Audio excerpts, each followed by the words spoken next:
Bueno, continuando con el desarrollo del curso, en la segunda unidad lo que analizamos es la categoría de la tipicidad. La tipicidad es en realidad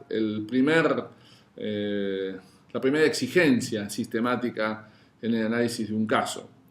Una vez comprobado que hay una acción evitable, una acción que manifiesta un ejercicio de actividad final, tenemos que verificar si esa acción está contenida en el ámbito de un tipo penal.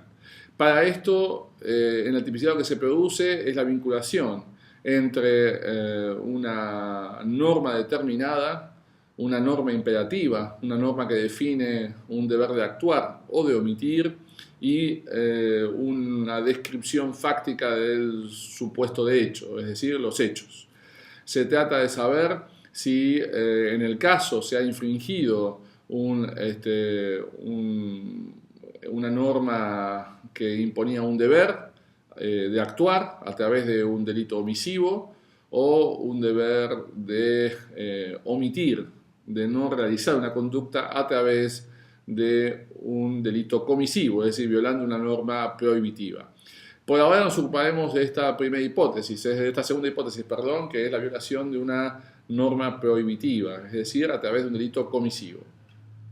La tipicidad, por supuesto, hoy en día, sin discusión, digamos, con toda claridad, está dividida en dos grandes dimensiones.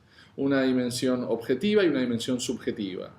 La primera pregunta en la dimensión objetiva es si la acción objetivamente se adecua a las exigencias de una norma jurídico-penal que impone un deber en donde nos prohíbe realizar tal comportamiento.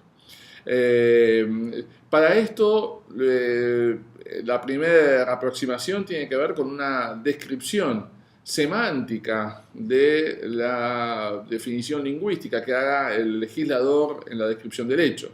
Se trata de saber si la acción se adecua a aquello que está describiendo el legislador. Por supuesto que a veces, en algunos tipos penales, quizá la mayoría, esta descripción es muy sencilla, porque en realidad la descripción gira alrededor de un resultado. Por ejemplo, en el Código Penal argentino, en el artículo 79, el que matare a otro. Sin embargo, en algunas ocasiones esta descripción es un poco más compleja. Por ejemplo, se acude en esa definición a un conjunto de elementos normativos y descriptivos. Ejemplo, el tipo penal de la administración fraudulenta, el tipo penal del apoderamiento de una cosa mueble, total o parcialmente ajena, el hurto, artículo 162 del Código Penal argentino. Estas complejidades pueden llevar al extremo de utilizar varios verbos típicos, como los tipos penales de lavado de activos, etc. Normalmente tenemos que pensar como orientación que, más allá de que todo esto esté contenido en un solo artículo, por cada verbo típico hay una acción típica autónoma, es decir, cada verbo implica un tipo penal, en algún sentido.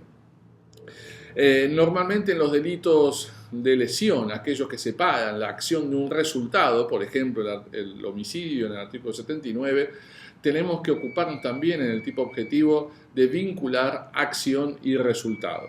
Esta relación entre acción y resultado normalmente siempre estuvo definida en términos causales.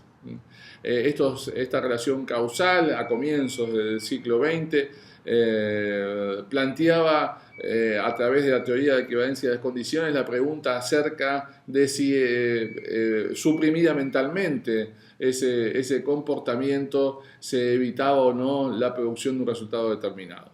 Si se anulaba el resultado, entonces la acción era causa de ese resultado. Sin embargo, la causalidad como explicación de la conducta típica enseguida, varios años después, dejó de ser tenida en cuenta por un conjunto de defectos sistemáticos, por una gran amplitud de la punibilidad. En realidad la causalidad plantea una especie de regressus ad infinitum, planteaba también problemas en los casos de causalidad acumulativa, Bueno, una enorme cantidad de problemas técnicos hicieron que se empiece a hablar de no una vinculación causal, sino una vinculación normativa entre acción y resultado, lo que hoy llamamos imputación objetiva. En el texto van a ver cómo la imputación entre acción y resultado debe resolverse a través del análisis de un conjunto de principios. Primero, principios que determinan si la acción ha generado un riesgo jurídico penalmente relevante, y luego principios acerca de si ese resultado puede atribuirse a ese riesgo, que son los principios del segundo juicio de imputación que ustedes ven en el texto. En la segunda dimensión, una vez comprobados todos los elementos del tipo objetivo y los elementos normativos y descriptivos de cada figura, tenemos que pasar al tipo subjetivo, la exigencia normalmente considerada de un dolo, un conocimiento y una voluntad de realizar ese tipo objetivo.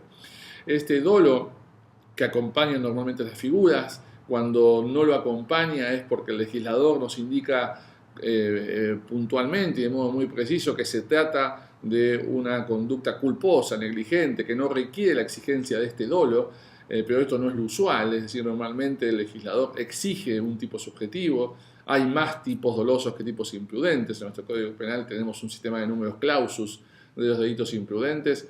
Desde este ángulo tenemos que exigir entonces el conocimiento de que el sujeto está realizando la conducta y la voluntad de actuar de ese modo.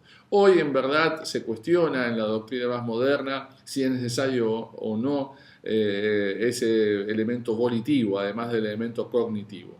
Y también incluso se cuestiona o se debilita la exigencia del elemento cognitivo. Estas son tendencias que, por lo menos en lo que respecta a este curso y por lo menos en lo que respecta a mi opinión, es una tendencia que no debe ser bien valorada. En algún sentido me parece que se debilita el conjunto de garantías constitucionales cuando se debilita la exigencia de dolo.